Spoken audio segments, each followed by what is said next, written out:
So ngayon, natapos na tayo doon no, sa turnover unit. Ngayon naman ipapakita ko sa inyo yung dressed up unit. Pinagkaiba lang nito guys, no? Syempre, yung kanina kasi is Calista mid, pero ito namang papakita ko sa inyo is Calista end, na dressed up unit. So tara, pasok tayo. So since it's a corner unit, so mas malaki yung lote na meron ka.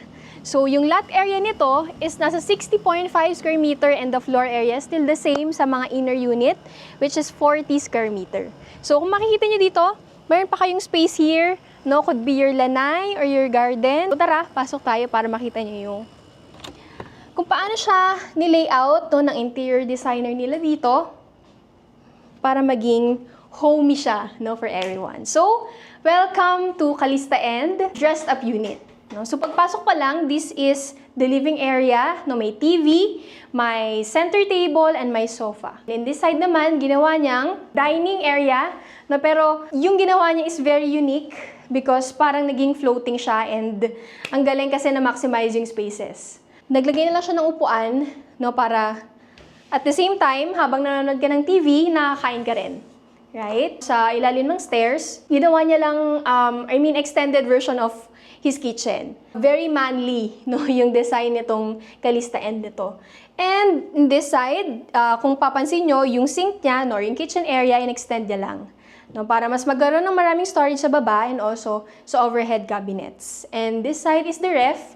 No, right amount of space lang for the ref, no, yung mga two-door na ganyan, or mga higher brand, no. And this side naman is the CR, no, the common toilet and bath. And ito nga yung sinasabi ko sa inyo kanina, yung service area, no, na merong access dun sa carport or sa magiging lanai or garden mo.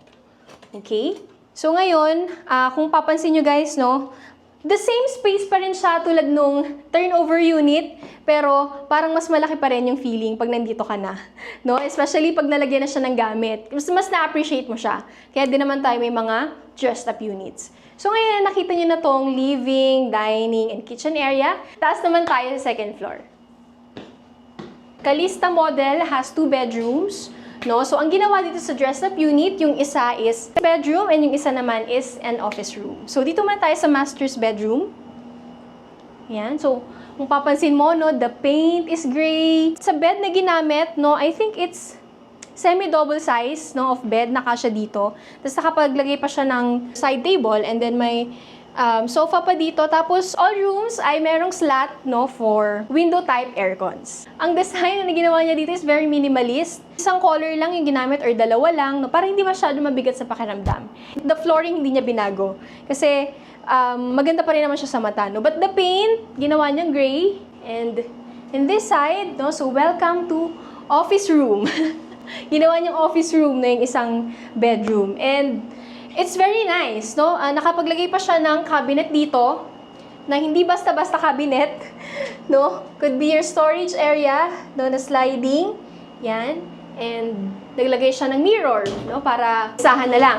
And this area naman is the tables, no, the chairs, the monitor, yan. So naglagay siya bilang office room talaga. So dinedicate niya talaga to for office room. Yan.